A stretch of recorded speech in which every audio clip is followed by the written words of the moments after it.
Samajwadi party के दफ्तर से लाइव जुड़े हुए हैं। भास्कर, क्या तस्वीर है वहां पर? हम देख रहे हैं कि प्रोटेस्ट लगातार वहां पर चल रहा है। क्यों आप लोग इतना बड़ा प्रदर्शन कर रहे हैं?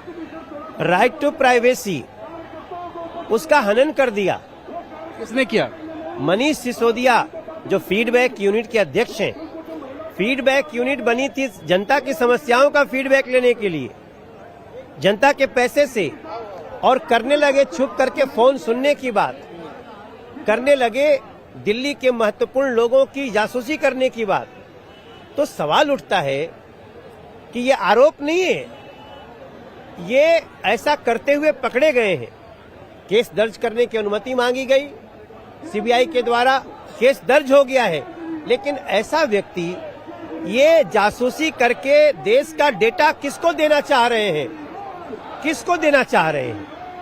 अगर ये देश का डेटा कहीं शेयर कर रहे हैं। फ्रीडम ऐप से सीखकर क्या आप सब्जियों की खेती करते हैं? अगर ऐसा है तो आप अपनी सब्जियों को 1 करोड़ फ्रीडम ऐप के जो ग्राहक हैं उन्हें बिना किसी खर्चे के आप उसे बेच सकते हैं।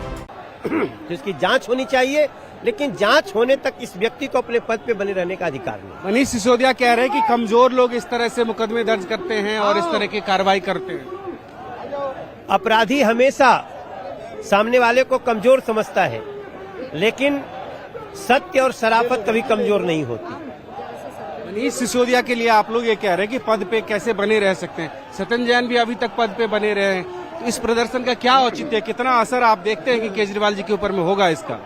नहीं, सत्येंद्र जैन तो जेल में है, ये तो यहाँ वो पद पे रहते हुए जेल में है, लेकिन ये तो यहाँ काम कर रहे हैं, इसलिए प्रभावित कर सकते हैं, बाधित कर सकते हैं साक्ष्यों को। That's why we are. Manoj Tiwari ji का ये कहना है कि जो फीडबैक यूनिट बनाई गई थी और उसमें जिस तरह से जासूसी की गई है, उसके बाद मनीष सिसोदिया को किसी तरह से पद पे नहीं बनाए रखा जा सकता है, इसलिए ये प्रदर्शन है। एक बार दिखाना चाहूंगा, आप देखिए ये प्रदर्शन धीरे धीरे और उग्र हो रहा है, लेकिन पुलिस की जो बैरिकेडिंग है वो अभी तक टूट नहीं पाई है। भारतीय जनता पार्टी के तमाम कार्यकर्ताओं के द्वारा कोशिश ये जरूर की जा रही है, कुछ कार्यकर्ता जरूर बैरिकेड क्रॉस करके दूसरी तरफ पहुंचे हैं, लेकिन अभी जो पहली बैरिकेडिंग है उसको नहीं तोड़ पाए हैं। यहां से महज 100 मीटर की दूरी पे आम आदमी पार्टी का दफ्तर है और वहां तक जाने की कोशिश है। पहली बैरिकेडिंग ये कोशिश की जा रही है कि टूट जाए, जिससे ये कार्यकर्ता जो सैकड़ों की संख्या में आज यहाँ पे एकत्रित हुए हैं वो आगे बढ़ पाए, उसमें सफलता नहीं मिल पा रही है। और ये मैसेज है आम आदमी पार्टी के लिए भारतीय जनता पार्टी के द्वारा कि जिस हिसाब के आरोप उनके ऊपर में लगे हैं उसको लेके ये लोग शांत बैठने वाले नहीं हैं। मनीष सिसोदिया के ऊपर में ये आरोप लगा कि उन्होंने फीडबैक यूनिट बनाई थी और उसके जरिए जो जांच पड़ताल की जा रही थी, उस यूनिट को बनाने के पीछे ये उद्देश्य था कि सरकारी अधिकारी और सरकारी विभाग में इस तरह से फीडबैक लिया जाएगा।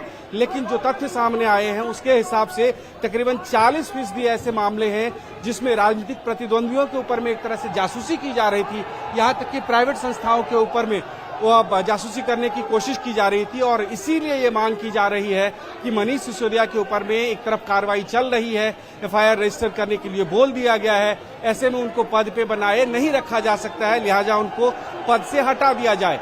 और ये मनोज तिवारी जी का आरोप है कि जब तक वो पद पे हैं वो इस तरह की जांच में बाधा उत्पन्न कर सकते हैं, उसको प्रभावित कर सकते हैं, लिहाजा फ्रीडम ऐप से सीखकर क्या आप सब्जियों की खेती करते हैं? अगर ऐसा है तो आप अपनी सब्जियों को 1 करोड़ फ्रीडम ऐप के जो ग्राहक हैं उन्हें बिना किसी खर्चे के आप उसे बेच सकते हैं।